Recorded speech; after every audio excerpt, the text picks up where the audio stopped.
नमस्कार, India news Madhya Pradesh Chhattisgarh देख रहे हैं आप और मैं हूं आपके साथ हैदर सेठी। और महंगाई का डेली डोज में आज आपको बताते हैं, हर रोज बढ़ती महंगाई लोगों की मुश्किलें बढ़ाती जा रही है। पेट्रोल डीजल के बाद अब मध्य प्रदेश के उपभोक्ताओं को महंगी बिजली का झटका लगा है। मध्य प्रदेश नियामक आयोग ने बिजली की दरों में 2.64% की बढ़ोतरी करने का आदेश दिया है। नई दरें इसी महीने की 8 तारीख को लागू हो जाएंगी। महंगी बिजली का सबसे अधिक भार घरेलू उपभोक्ताओं पर डालने जा रहा है। हालांकि औद्योगिक बिजली की दरों में भी बढ़ोतरी की गई है। मध्य प्रदेश नियामक आयोग ने वित्तीय वर्ष 2022-23 के लिए बिजली की नई दरें लागू कर दी हैं। अब प्रदेश में बिजली की दरों में भी 2.64% का इजाफा होगा, जिसका सबसे अधिक भार घरेलू उपभोक्ताओं पर पड़ेगा, क्योंकि घरेलू गैस सिलेंडर के दाम बढ़ने के बाद अधिकतर लोग इंडक्शन चूल्हों और अन्य बिजली के खाना बनाने के उपकरणों पर निर्भर हो गए थे। ऐसे में बिजली के दामों का बढ़ जाना मतलब साफ है कि इस लगातार बढ़ती महंगाई का असर लोगों की रसोई तक पहुंच गया है। ऐसे में सवाल यह है कि महंगाई की मार यूं ही आम जनता पर कब तक पड़ती रहेगी। साथ ही सवाल यह भी है कि आखिर इस बढ़ती महंगाई से लोगों को छुटकारा कब मिलेगा, या फिर यूं कहें कि महंगाई ऐसे ही दिनों दिन लगातार बढ़ती जाएगी। आज इसी मुद्दे पर करेंगे चर्चा। हमारे साथ खास पैनल भी जुड़ेगा, लेकिन उससे पहले हमारी ग्राउंड रिपोर्ट देखिए आप। पेट्रोल, डीजल, दूध, घरेलू रसोई गैस का सिलेंडर, कमर्शियल गैस सिलेंडर और इसके बाद अब एक बार फिर से बिजली महंगी हुई है।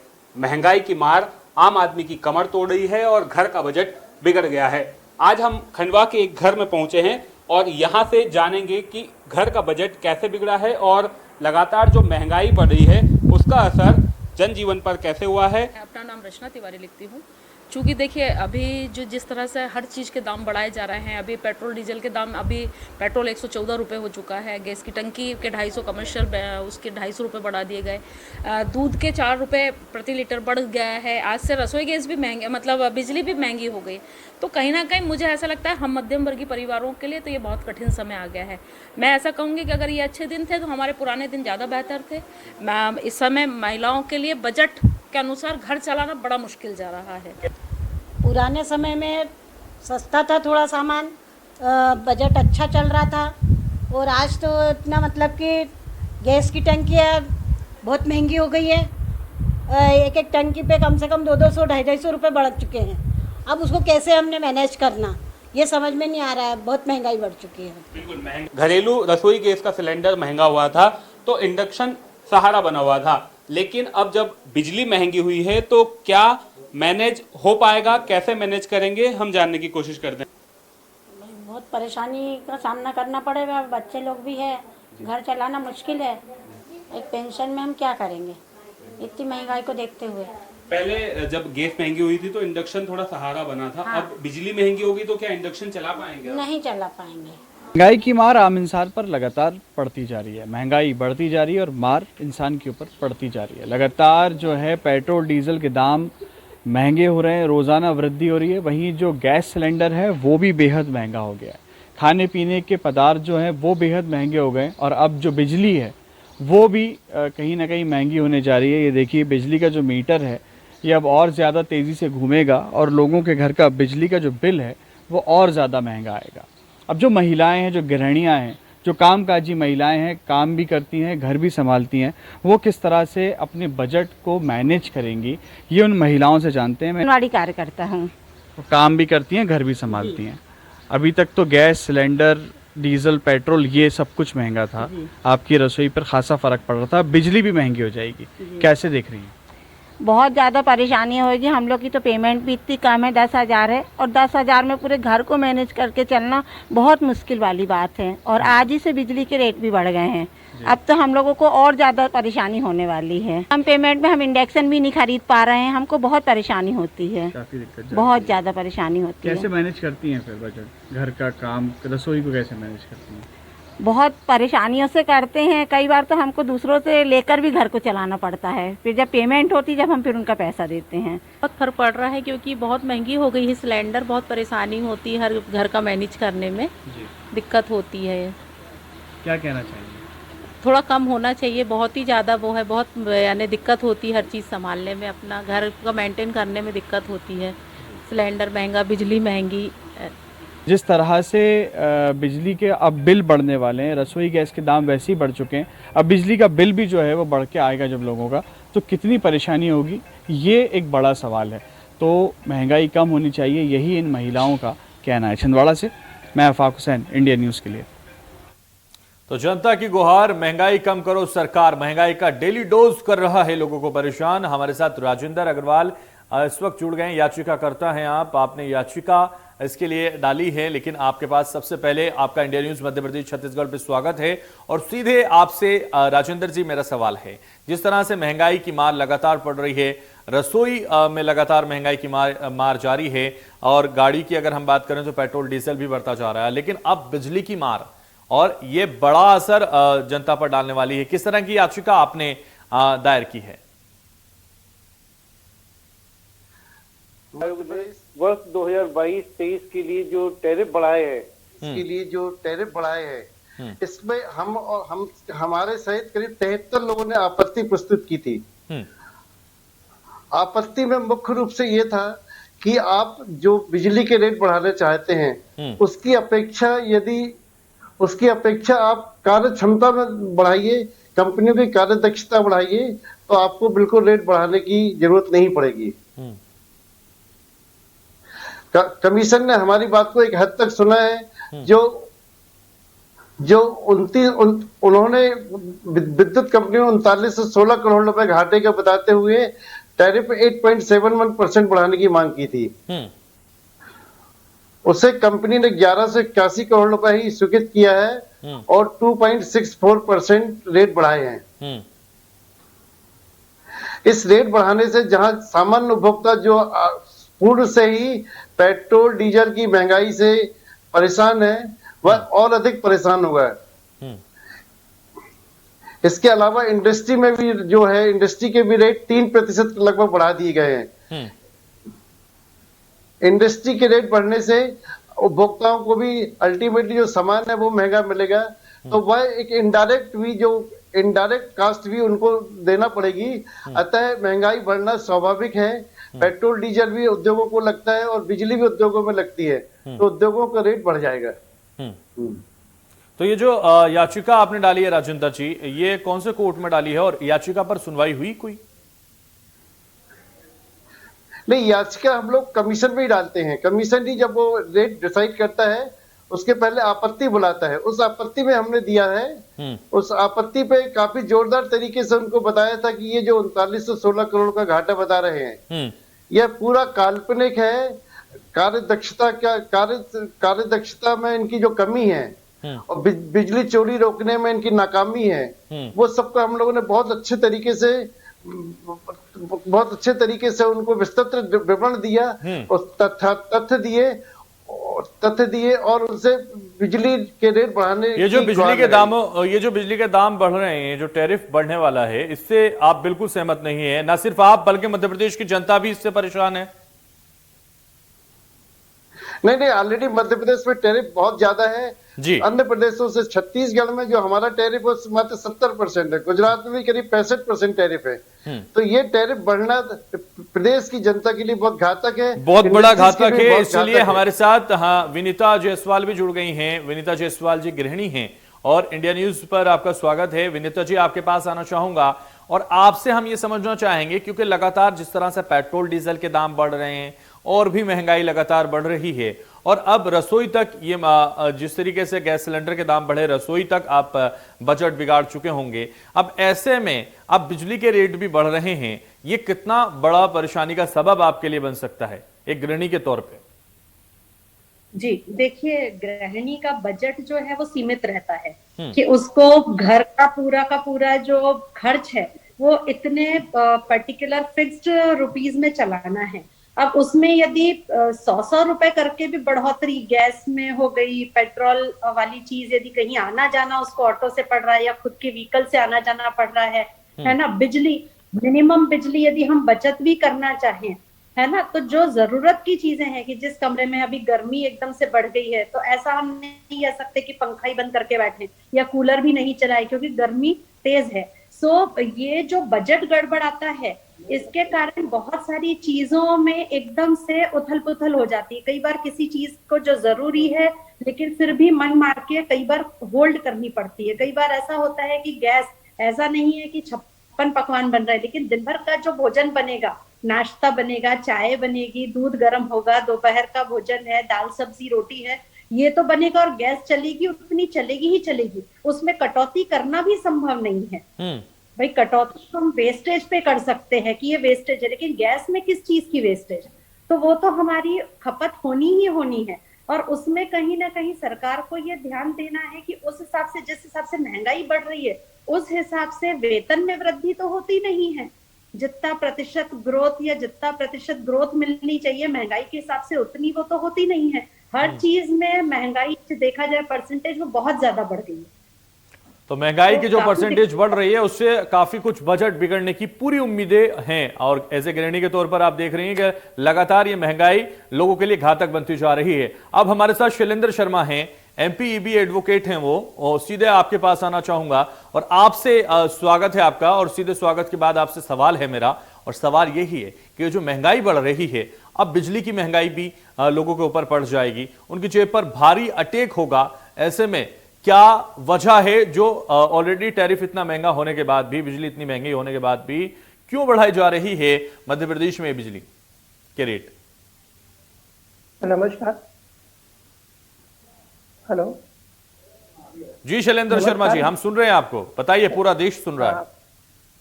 जी सर, मेरा ये निवेदन है कि बिजली के टैरिफ के रेट इस कारण से बढ़ रहे हैं क्योंकि कोविड-19 जो आया था पूरे भारतवर्ष में, कोविड-19 के बाद जो प्रत्येक घर में जिन घरों में जनसंख्या 5-5, 10-10 लोग एक साथ रहते थे वो सामान्य बिजली का उपयोग करते थे। लेकिन कोविड के बाद हर व्यक्ति को समझ में आ गया कि सबका एक स्वतंत्र घर होना चाहिए। इस कारण से सभी चीजों के रेट बढ़ रहे हैं, मटेरियलों के भी रेट बढ़ रहे हैं, बिजली के भी रेट बढ़ रहे हैं, घरेलू गैस कनेक्शनों के भी रेट बढ़ रहे हैं। प्रत्येक घर में जो पहले परिवार संयुक्त रहते थे वो अब अलग अलग हो गए हैं। उनको अलग अलग रह के अपने पास में उन्होंने अपने घरों बना लिया है। और जहाँ एक कनेक्शन की पूर्ति होती थी वहां 2-2, 3-3 कनेक्शन लेने पड़ रहे हैं। इसकी मांग सीधी डायरेक्ट इनडायरेक्ट बिजली पे भी पड़ रही है, गैस कनेक्शनों पे भी पड़ रही है और अन्य चीजों पे भी पड़ रही है। इस कारण से बिजली के भी रेट बढ़ रहे हैं। और जहां तक बिजली के रेटों का सवाल है वो 300 यूनिट के बाद रेट बढ़ रहे हैं। तो एक सामान्य घर में 300 यूनिट पूरे महीने में नहीं जलते। तो 300 यूनिट के बाद बढ़ रही है। ये काफी महत्वपूर्ण बात आपने बताई कि 300 यूनिट के बाद ये बिजली के रेट बढ़ेंगे। लेकिन होना तो ये चाहिए कि जहां ज्यादा यूनिट यूज होते हैं, जहां ज्यादा यूनिट इस्तेमाल होते हैं, वहां और कम होने चाहिए, क्योंकि आपका यूनिट्स तो ज्यादा खर्च कर रहे हैं लोग। मैं कहना चाहूंगा यूनिट्स के साथ साथ काफी लोग, लेकिन आप शैलेंद्र शर्मा, हम एमपीईबी को छोड़ देते हैं, एडवोकेट को छोड़ देते हैं। अगर आप एक आम इंसान अपने आप को समझ लें और अगर आपके घर में बिजली जल रही है, आप पर तमाम जिम्मेदारियां हैं, पेट्रोल डीजल के अलावा घर की तमाम जिम्मेदारियां हैं, आप एज ए इंसान कैसे देखते हैं कि बिजली के रेट बढ़ने चाहिए, ये जो टैरिफ बढ़ाया जा रहा है ये बढ़ना चाहिए या कम होना चाहिए? टैरिफ जो बढ़ रहा है ये मैंने अभी जैसा आपको बताया, पहले पूरा संयुक्त परिवार रहता था, अभी कोविड के बाद सर आपने एमपीईबी के तौर पर, एडवोकेट के तौर पर मुझे बताया, आम इंसान के तौर पर बताइए ना सर कि ये घटना चाहिए कि बढ़ना चाहिए? सर मेरे हिसाब से तो ये बढ़ेंगे, हर चीज में वृद्धि हो रही तो इसमें भी बढ़ेंगे। इसका एक विकल्प जरूर निकाला है कि प्रत्येक घर बढ़ेंगे सर शैलेंद्र जी, बढ़ेंगे, लेकिन बढ़ने चाहिए कि नहीं बढ़ने चाहिए? क्योंकि आम इंसान बहुत परेशान है, बाकी चीजों से परेशान है, कम से कम बिजली में तो उसे राहत दे सरकार। जी जी सर, हाथ दे, पर इसका एक विकल्प निकाला है सर। जिन घरों में जिनके बड़े घर है उनके लिए सौर ऊर्जा का भी प्रावधान निकाला। अपने घर में सौर ऊर्जा का प्लांट लगवा के वो चाहे तो अपनी बिजली फ्री कर सकते हैं और दूसरे लोगों को भी सेल कर सकते हैं। उससे क्या होगा, बिजली यूनिट भी कम आएंगे और लोगों को सेल करेंगे तो ठीक है। राजेंद्र अग्रवाल जी भी, आप ये ऑप्शन आपने बताया, ये ऑप्शन तो सबको पता है सर। राजेंद्र जी आपके पास आना चाहूंगा। और जिस तरह से शैलेंद्र शर्मा बता रहे हैं कि अगर हम अपनी बिजली कर लें घर में सौर ऊर्जा लगा के, सोलर प्लांट लगा के, तो उससे हमारा फायदा होगा, लेकिन उनके हिसाब से ये टैरिफ बढ़ने ही चाहिए। आखिर क्यों? आप क्या से देख रहे हैं उनकी इस बात को? क्या प्रतिक्रिया आपकी इसको लेकर? सर शैलेंद्र शर्मा जी को शायद जानकारी नहीं है कि जो बिजली के रेट बढ़ रहे हैं वह बीपीएल कैटेगरी जो मात्र 30 यूनिट का कंजप्शन करता है उससे लेके हर स्लैब की वृद्धि हो रही है। जो 30 यूनिट वाला कंज्यूमर है, जो बीपीएल कैटेगरी कहती है सरकार, उसका रेट भी 3 रुपए 25 पैसे से 3 रुपए 34 पैसे किया जा रहा है। 50 यूनिट खपत वाले को 9, लेकिन जबकि शैलेंद्र शर्मा कह रहे हैं कि 300 यूनिट के बाद ये चार्जेस बढ़ रहे हैं। नहीं सर, ये गलत बोल रहे हैं, पूर्णतः गलत है। 300 जिसकी 200 यूनिट खपत है उसका 49 रुपए बढ़ जाएगा, 300 यूनिट खपत है 71 रुपए बढ़ जाएगा, और इसी हिसाब से 400 500 सबका बढ़ेगा। यह तो सबसे जो कमजोर जो उपभोक्ता है, बीपीएल कैटेगरी कहलाता, उसके रेट भी बढ़ा दिए गए हैं, 3.25 से 3.34 प्रति यूनिट कर दिए गए हैं। तो शर्मा जी का यह कहना कि रेट 300 यूनिट का बढ़ा है, पूर्णतः गलत है। और दूसरा जो उनका ये कहना कि सौर ऊर्जा का विकल्प है, सौर ऊर्जा का विकल्प आसान नहीं है। उसकी कास्ट करीब अभी थी 60,000। बिल्कुल, हर गरीब इंसान, हर असहाय व्यक्ति उसको नहीं लगा सकता, उनके पास इतना धन नहीं है कि वो उसको अर्जित कर लें या उसको लगा लें। हाँ सर, हाँ, तो ये कोई विकल्प नहीं है कि आप रेट बढ़ाएं और उसके बाद बोले सौर प्लांट लगा लीजिए। यह एकदम गलत तर्क है, जिसका मैं कोई भी समर्थन नहीं करता। बिल्कुल ऐसे ही जैसे कह दें कि आप अगर पेट्रोल नहीं खरीद पा रहे बाइक में डलवाने के लिए तो इलेक्ट्रिक बाइक ले लीजिए, ये तो ऑप्शन हो गया सर, वो तो उनको भी पता है। लेकिन आपने बताया कि बिजली अगर नहीं ले पा रहे या टैरिफ का आप पे नहीं कर पा रहे तो आप बिजली के लिए सौर ऊर्जा लगवा लीजिए। आप अपनी बिजली नहीं चला पा रहे तो जनरेटर चला लीजिए। तो ये तो ऑप्शन हो गए सर, ये ऑप्शन के तौर पर हम देख रहे हैं। और विनीता जायसवाल जी, क्या समझते हैं शैलेंद्र शर्मा की बात से कितने सहमत हैं आप? देखिए, उन्होंने बहुत अच्छा पॉइंट बोला, सोलर प्लांट लगा दीजिए, बट क्या सरकार लगा के दे रही है? नहीं, सरकार सब्सिडी दे रही थी, बीच में होल्ड कर दी, ठीक है। उसके बाद में सब्सिडी के या जो लोग लगाते हैं उनके महीनों तक केस जो है वो पेंडिंग फाइलें पड़ी हुई हैं, होल्ड किया हुआ है। तो सरकार कितना अपना आगे से स्टेप उठा रही है। सोलर प्लांट कोई ऐसा थोड़ी है कि लग गया और बिना खर्चे के लग गया। यहाँ पर बिजली की मार भारी है। 50-50 हजार 2-2 लाख के सोलर प्लांट इजीली लगा सकते हैं क्या? नहीं लगा सकते। दूसरा, उसके लिए आपकी खुद की छत होनी चाहिए। हर कोई बंगले में या घर में रह रहा है कि आधे से ज्यादा आबादी तो फ्लैट्स में रह रही है, वो सोलर प्लांट कहाँ पर लगाएंगे? सर, तो बोलना बहुत आसान है, लेकिन उसके लिए हम कितने मुस्तैदी से जागरूक हैं और जनता कितनी जागरूक है और हम कितना उनका। ठीक है शैलेंद्र शर्मा, जवाब दीजिए। सोलर प्लांट लगाने के लिए ना छत है, ना घर है, ना पैसा है, कहां से सोलर प्लांट लगा लें? आखिर टैरिफ क्यों कम नहीं हो जाता? सरकार टैरिफ ही क्यों कम नहीं कर देती बल्कि बढ़ाने जा रही है उसको? जैसा कि सर सब बताया, सरकार ने पूर्व में भी और अभी वर्तमान में भी योजनाएं चल रही है सरकार की। जो बीपीएल कार्ड धारक है उनके लिए 100 यूनिट तक तो मुफ्त बिजली है। शैलेंद्र जी, आपका जो माइक है वो आपसे शायद दूर है, इसलिए आवाज बहुत कम आ रही है। जी बोलिए सर, अब सुन पा रहे हैं मुझे?